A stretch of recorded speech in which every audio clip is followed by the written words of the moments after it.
Hello everyone, welcome to the episode of News Plus brought you from Plus Agency. News Plus is a channel that's going to summarize what has happened in Sydney real estate market in the past week.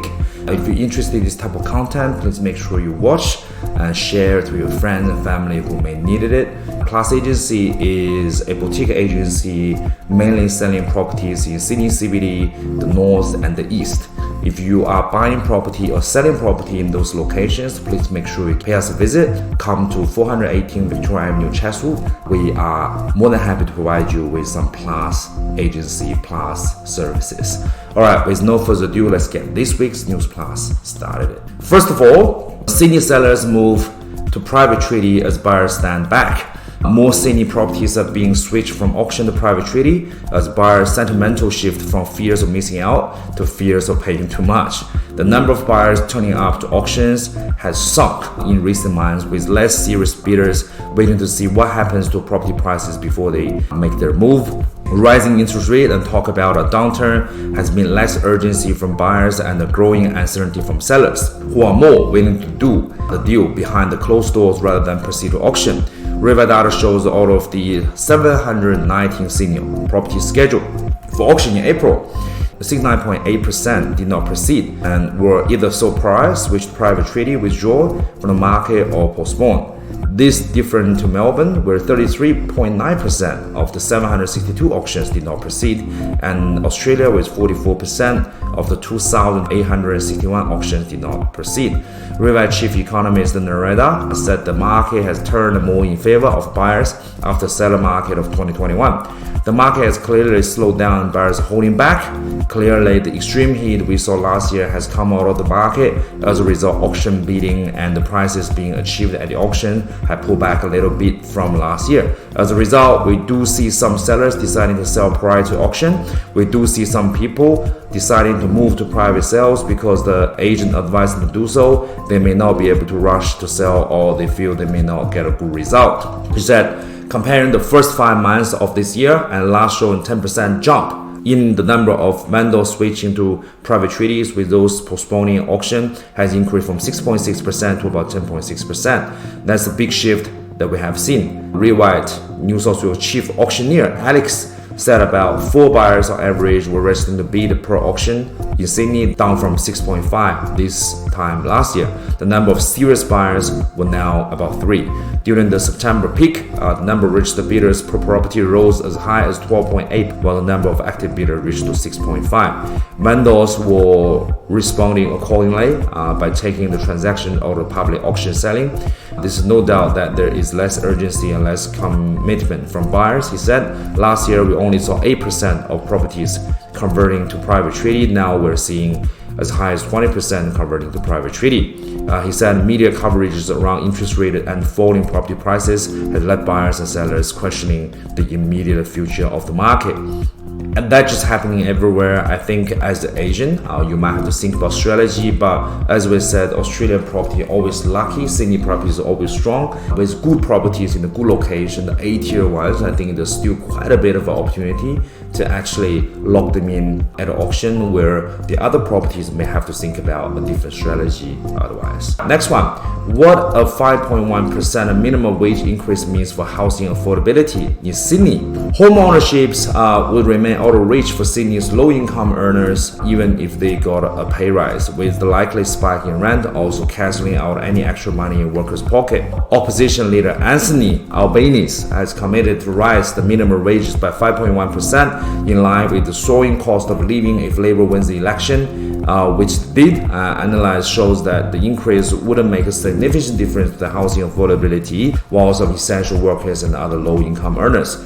Even with the increase, single borrower earning the minimum wage would be limited to properties worth about $200,000. A couple could potentially borrow up to about $552,000. Single renters would need to pay less than $217 a week in rent to avoid being in the housing stress. It comes after economists warning increase the lowest salary by 5.1% could create stronger inflation and further interest rate hikes by encouraging more spending. But with the red lights to rise an extra 5% in Sydney this year, tenants on low income won't have much extra money to spend anyway. It looks like it doesn't really help, and then the borrowing capacity doesn't really rise by that much, but we are in a tiny market, we are in a cooling down market, and also the rent is increasing. So I think by buying the right property in the right location with a minimum amount of deposits possible is definitely something that people need to be looking at.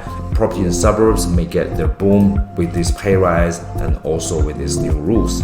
Breadmaster plastic surgeon Michael pays $7.1 million for northbound flat. A plastic surgeon who calls himself the Breastmaster has bought a rundown block of flats in northbound for $7.1,600,000 above the reserve. Dr. Michael, who operates from Bunny Junction and sold his Vaucluse house for $36.5 million in 2019, entered the bidding late at 39 at auction for the 7 flats at 11 Clyde Street.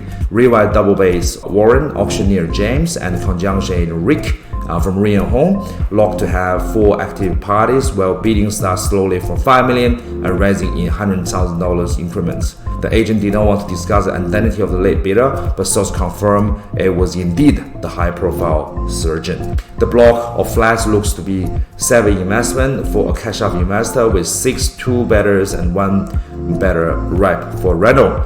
The marketing suggests a 2-story block on 757 square meters has potential of 3rd story to capitalize on views. I think smart people are really buying in the cooling down market to get a good deals. Alright, Concord House with no water view sells for sub-record for $7.7 million.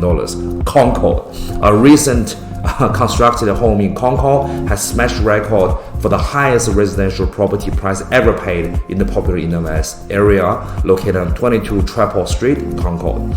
The 5-bedroom house on Chapel Street sold for $7.7 million. There was more than $1 million above $6.4 million paid in April for another house a few blocks down the same street, the period suburb record. Selling agent Did Chaddick said that he expected many local residents would be shocked to discover a house in the suburb could sell for close to $8 million.